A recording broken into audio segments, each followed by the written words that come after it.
नमस्कार दोस्तों, तो स्वागत है आप सभी का हमारे YouTube चैनल टीच वेब में। आज है 19 अक्टूबर और आज हम 19 अक्टूबर के करंट अफेयर्स को कवर करने वाले हैं, जो कि आपके एग्जाम पर्सपेक्टिव से बहुत ही इंपॉर्टेंट होने वाले हैं। तो आप वीडियो में एंड तक बने रहें। वीडियो शुरू करने से पहले अगर आपने हमारे YouTube चैनल को अभी तक सब्सक्राइब नहीं किया है तो आप जाके सब्सक्राइब कर लें और बेल आइकन को प्रेस कर लें ताकि आने वाली अपडेट आप तक सबसे पहले पहुंचे। तो आइए शुरू करते हैं बिना किसी देरी के।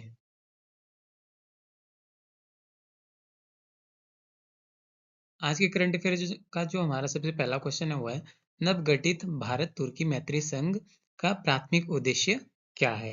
ठीक है। ऑप्शन है आपके पास, सैन्य संबंधों को मजबूत करना, आर्थिक सांस्कृतिक और तकनीकी सहयोग को बढ़ावा देना, भाषा विनिमय कार्यक्रमों को बढ़ावा देना या फिर खेल सहयोग को बढ़ावा देना। इसका जो राइट ऑप्शन होने वाला है वो ऑप्शन नंबर 2, आर्थिक सांस्कृतिक और तकनीकी सहयोग को बढ़ावा देना। ठीक है। भारत तुर्की मैत्री संघ का शुभारंभ कब हुआ? 16 अक्टूबर 2024 को हैदराबाद में भारत और तुर्की के बीच द्विपक्षीय संबंधों को बढ़ाने के लिए किया गया था। ठीक है। संघ का उद्देश्य विभिन्न क्षेत्रों में सहयोग को बढ़ावा देना है, जिसमें कि अर्थव्यवस्था, व्यापार, संस्कृति और पर्यटन, विज्ञान और प्रौद्योगिकी और शिक्षा शामिल है। ठीक है। हैदराबाद में तुर्की के महा वाणिज्य दूत ओरहान याल्मन ओकान और आईटीएफए के अध्यक्ष फैज खान ने प्रेस कॉन्फ्रेंस के दौरान संघ की पहलों पर प्रकाश डाला है। ठीक है। अपने संशोधित संविधान में उत्तर कोरिया ने दक्षिण कोरिया को आधिकारिक तौर पर कैसे परिभाषित किया है? ठीक है। ऑप्शन आपके पास, मित्र राष्ट्र, तटस्थ राज्य, शत्रु राज्य या फिर मैत्रीपूर्ण पड़ोसी। इसका जो राइट आंसर होने वाला है वो ऑप्शन नंबर 3, शत्रु राज्य। ठीक है। उत्तरी कोरिया ने दक्षिणी कोरिया को आधिकारिक तौर पर कैसे परिभाषित किया है कि वह उसका क्या है? शत्रु राज्य है। राज्य मीडिया की रिपोर्ट के अनुसार उत्तर कोरिया ने दक्षिण कोरिया को आधिकारिक तौर पर शत्रु राज्य क्या कर दिया? घोषित किया है, जो कि संविधान संशोधन के बाद जिसमें है उनके नेता किम जोंग उन ने एकीकरण को राष्ट्रीय उद्देश्य के रूप में त्यागने की प्रतिबद्धता व्यक्त की है। ठीक है। जी, ये जो आप देख पा रहे हैं मैप, ये आपका नॉर्थ कोरिया है और ये आपका साउथ कोरिया। ठीक है। यहाँ पे ये क्या करते हैं? अपनी सीमा को साझा करते हैं। ठीक है। तो नॉर्थ कोरिया ने, उत्तरी कोरिया ने दक्षिणी कोरिया को क्या कर दिया है? अपना शत्रु राष्ट्र क्या कर दिया है? घोषित कर दिया गया है। ठीक है। जो उन्होंने संशोधन किया है उत्तरी कोरिया ने, तो दक्षिणी कोरिया के विरुद्ध कार्यवाही करने को की अनुमति दे दी है। किसने? नॉर्थ कोरिया ने क्या कर दिया है? सैनिक कार्यवाही करने की अनुमति दे दी गई है। किसके ऊपर? साउथ कोरिया के ऊपर। ठीक है। जिसमें कि आपके सड़क और रेल मार्ग जो इन दोनों के बीच है, उन्हें क्या कर दिया है? बंद कर दिया गया है। ठीक है। वो किसने बंद कर दिया है? नॉर्थ कोरिया ने बंद कर दिया है। किसके खिलाफ? साउथ कोरिया के खिलाफ। ठीक है।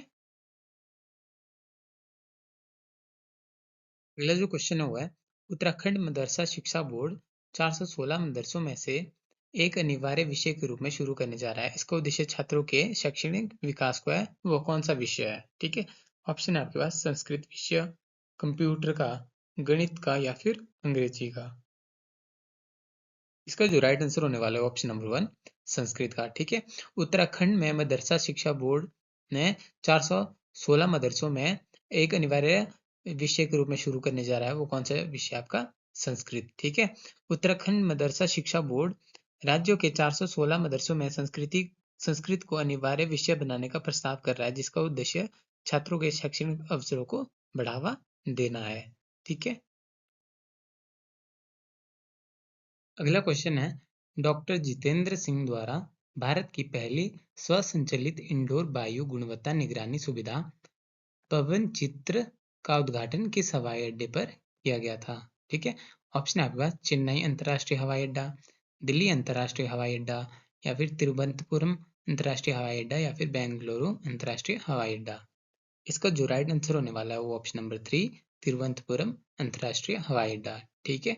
जितेंद्र सिंह द्वारा भारत की पहली स्वसंचलित इंडोर वायु गुणवत्ता निगरानी सुविधा, जो कि आपकी पवन चित्र का उद्घाटन कहाँ किया गया?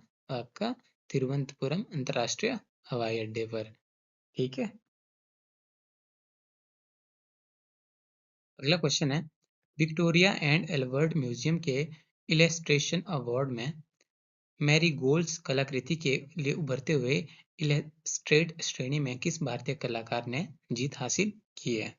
ऑप्शन है आपके पास अदिति आनंद, अंजलि मेहता, प्रिया शर्मा या फिर रितु वर्मा। इसका जो राइट आंसर होने वाला है वो ऑप्शन नंबर 1 अदिति आनंद। ठीक है। हरियाणा के करनाल की 25 वर्षीय कलाकार अदिति आनंद ने लंदन में प्रतिष्ठित विक्टोरिया एंड अल्बर्ट म्यूजियम के इलस्ट्रेशन अवार्ड में अपनी कलाकृति मैरीगोल्ड के लिए उभरते हुए इलस्ट्रेटर श्रेणी में जीत हासिल की है। ठीक है।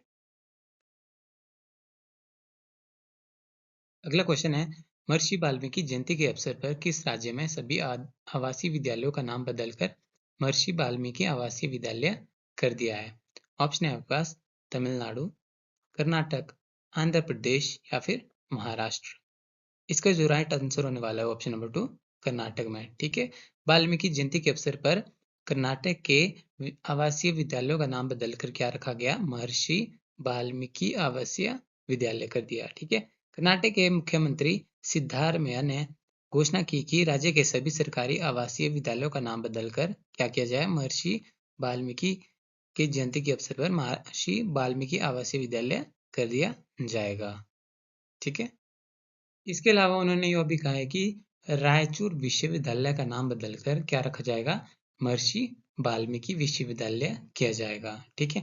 मुख्यमंत्री ने समाज के कमजोर वर्गों को सशक्त बनाने के लिए उद्देश्य से 8 महीने के भीतर 5 गारंटी योजनाओं को भी शुरू किया है। ठीक है। इन योजनाओं को में से एक कौन सी है? गृह लक्ष्मी भी है। ठीक है। गृह लक्ष्मी भी इन परियोजनाओं में से एक है, जो कि 1.21 करोड़ महिला परिवारों को कितने प्रतिमाह 2,000 रुपए प्रदान करती है। इसके अलावा गृह ज्योति भी इन योजनाओं में है, जिसमें कि 1.40 करोड़ घरों में मुफ्त बिजली प्रदान करती है। इसके अलावा युवा निधि भी है, जो 1.82 लाख बेरोजगार खातों में डिप्लोमा धारकों को वित्तीय सहायता प्रदान करती है। इन कार्यक्रमों के माध्यम से प्रत्येक लाभार्थी परिवारों को 40,000 रुपए से लेकर 50,000 रुपए की वार्षिक वित्तीय सहायता प्राप्त होती है। ठीक है। जो महिला परिवार के प्रमुखों को कितना 2,000 रुपए प्रदान करती है, उस योजना का नाम है गृह लक्ष्मी। और जो मुफ्त बिजली प्रदान करने वाली है वो है गृह ज्योति। और युवाओं के लिए कौन सी? युवा निधि योजना चलाई जा रही है। कहाँ पे? कर्नाटक में। ठीक है। अगला क्वेश्चन है, वैश्विक मानवीय कार्यों के लिए जोहान्सबर्ग में 2024 कॉन्शियस कंपनी अवार्ड में किसे सम्मानित किया गया? ऑप्शन है आपके पास दलाई लामा, श्री श्री रविशंकर, मोहन जी या फिर सदगुरु। इसका जो राइट ऑप्शन होने वाला है वो ऑप्शन नंबर 3 मोहन जी को। ठीक है। आध्यात्मिक नेता मोहन जी को जोहान्सबर्ग में 2024 कॉन्शियस कंपनीज अवार्ड से सम्मानित किया गया। इसमें जो प्रमुख बिंदु है वो है मोहन जी करुणा, दया, अहिंसा और सचेत जीवन को बढ़ावा देते हैं। उनकी शिक्षाएं विश्व भर में 90 से अधिक देशों में मौजूद है। कितने से? 90 से अधिक देशों में। ठीक है। यह पुरस्कार लाभ को नैतिकता और स्थिरता के साथ जुड़ने वाले व्यक्तियों को मान्यता प्रदान करता है।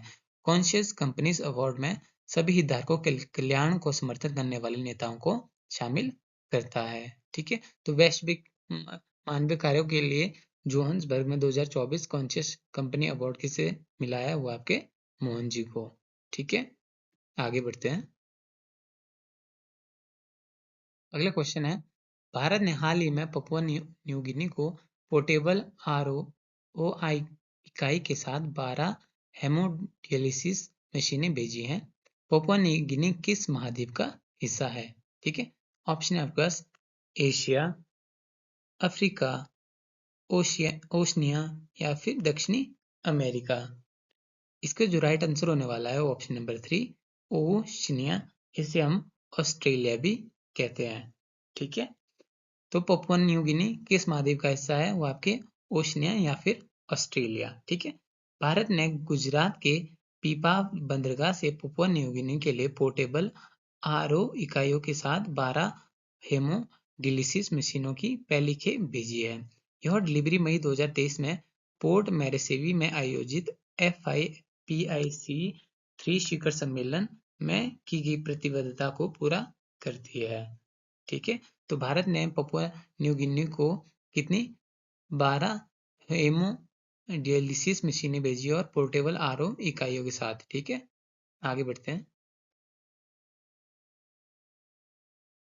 अगला क्वेश्चन है वो है भारत में बढ़ते ऑनलाइन घोटालों से निपटने के लिए सरकार और मेटा के संयुक्त अभियानों का नाम क्या रखा है। ठीक है, इसका ऑप्शन है आपके पास ऑनलाइन सुरक्षित रहें, सुरक्षित डिजिटल इंडिया, सुरक्षित ऑनलाइन सर्किंग या फिर घोटाले से बचे। इसका जो राइट आंसर होने वाला है वो ऑप्शन नंबर 4 घोटाले से बचे या फिर स्कैम से बचे। ठीक है, भारत सरकार ने ऑनलाइन घोटालों और साइबर धोखाधड़ी से निपटने के लिए मेटा के साथ मिलकर घोटालों से बचाओ अभियान शुरू किया है। किसके साथ? मेटा के साथ। ठीक है, इस अभियान का शुभारंभ कहाँ पे? नई दिल्ली में सूचना एवं प्रसारण सचिव श्री संजय जुजू द्वारा किया गया। इस अभियान का उद्देश्य बढ़ते साइबर धोखाधड़ी से निपटने और पूरे भारत में डिजिटल सुरक्षा को बढ़ावा देना है। यह इलेक्ट्रॉनिक्स और सूचना प्रौद्योगिकी मंत्रालय, गृह मंत्रालय और भारतीय साइबर अपराध समन्वय केंद्र के सहयोगात्मक प्रयास को दर्शाता है। ठीक है, नेक्स्ट देखते हैं। अगला क्वेश्चन है मेरा हाउन चोंगाब नामक त्योहार सभी समुदायों में शांति और सौहार्द को बढ़ावा देने के लिए किस राज्य में मनाया जाता है। ठीक है, ऑप्शन है आपके पास मणिपुर, असम, राजस्थान या फिर बिहार। इसका जो राइट आंसर होने वाला है वो ऑप्शन नंबर 1 मणिपुर। ठीक है, मेरा हो चोंगवा मणिपुर राज्य में सभी समुदाय के बीच शांति और एकजुटता को बढ़ावा देने के लिए मनाया जाने वाला त्योहार है। ठीक है, मेरा हो चोंगवा एक सांस्कृतिक त्योहार है जो हर स्वदेशी जातीय समूह द्वारा मनाया जाता है, जिसमें मैतेई लोग और बाकी पहाड़ी जनजाति शामिल है।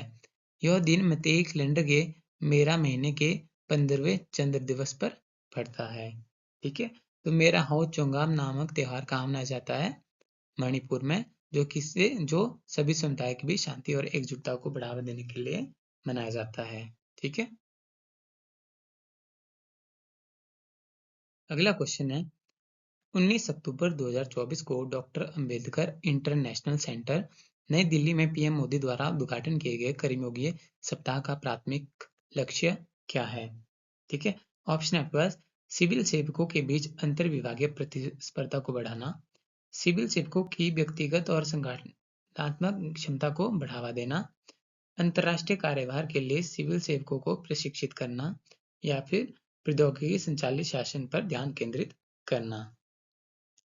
इसका जो राइट आंसर होने वाला है वो ऑप्शन नंबर 2 सिविल सेवकों की व्यक्तिगत और संगठनात्मक क्षमता को बढ़ावा देना है। ठीक है, प्रधानमंत्री नरेंद्र मोदी ने 19 अक्टूबर को नई दिल्ली स्थित डॉक्टर अंबेडकर अंतर्राष्ट्रीय केंद्र में कौन सा कर्मयोगी सप्ताह, ठीक है, कर्मयोगी सप्ताह, राष्ट्रीय शिक्षा सप्ताह भी कह सकते हैं, का उद्घाटन किया। ठीक है, यह पहल मिशन कर्मयोगी के अनुरूप है जिसे भारतीय मूल्य और वैश्विक परिप्रेक्ष्य पर आधारित भविष्य के लिए तैयार सिविल सेवा बनाने के लिए 2020 में लॉन्च किया गया था।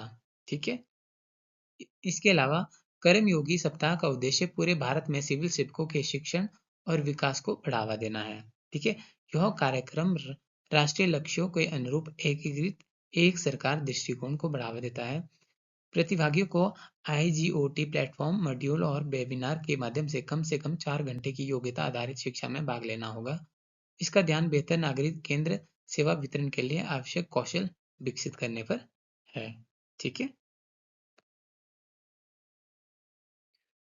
अगला क्वेश्चन है भारत ने सॉवरेन बॉन्ड को financially times stock exchange Russell emerging market government bond index में कब शामिल किया जाएगा। ऑप्शन है आपके पास सितंबर 2025, जनवरी 2026, मार्च 2027 या फिर नवंबर 2024।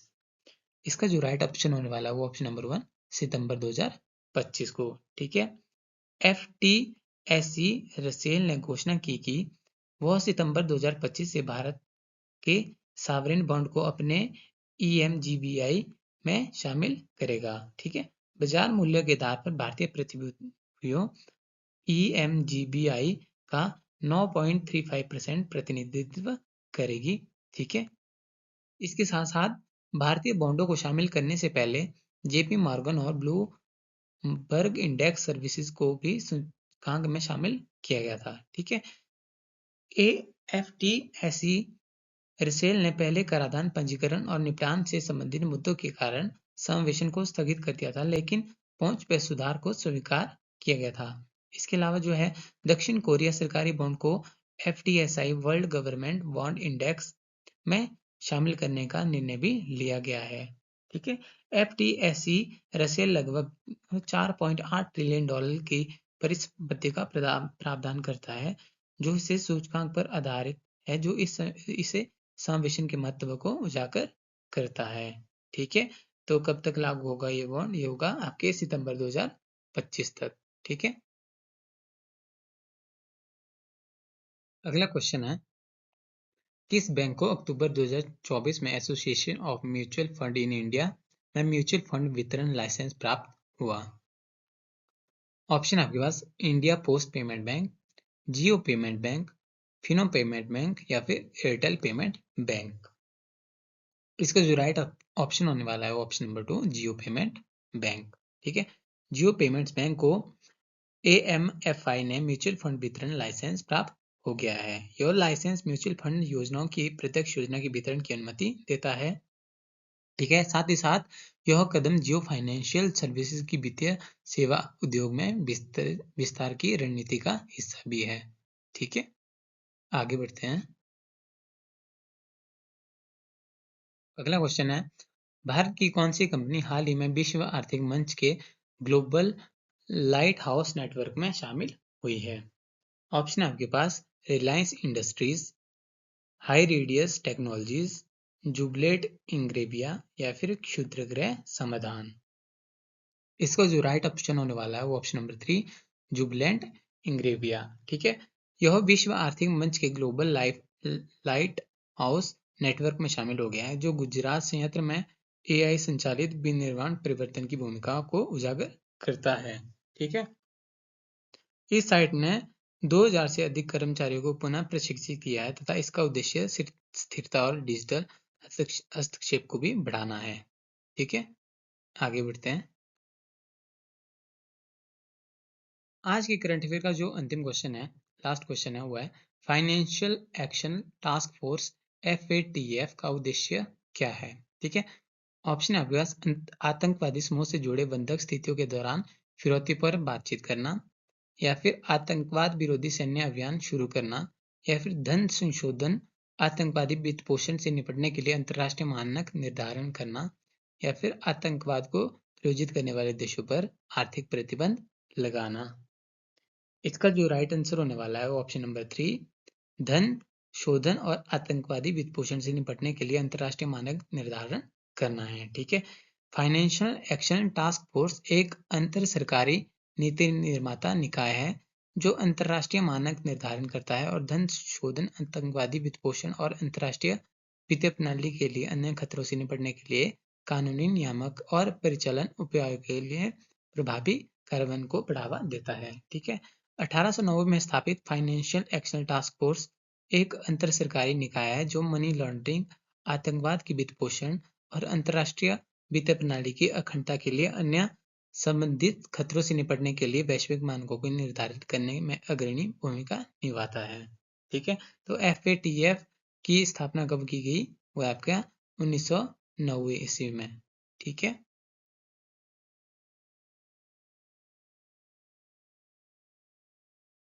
तो दोस्तों ये थे आज के कुछ मुख्य करंट अफेयर जो कि आपके एग्जाम पर्सपेक्टिव से बहुत ही इंपॉर्टेंट है और आने वाले एग्जाम में पूछे जा सकते हैं। आई होप आपको वीडियो अच्छी लगी हो। अगर आपको वीडियो अच्छी लगी तो वीडियो को लाइक कर सकते हैं और चैनल को सब्सक्राइब भी कर सकते हैं। तो मिलते हैं नेक्स्ट वीडियो में, तब तक के लिए धन्यवाद। जय हिंद, जय भारत।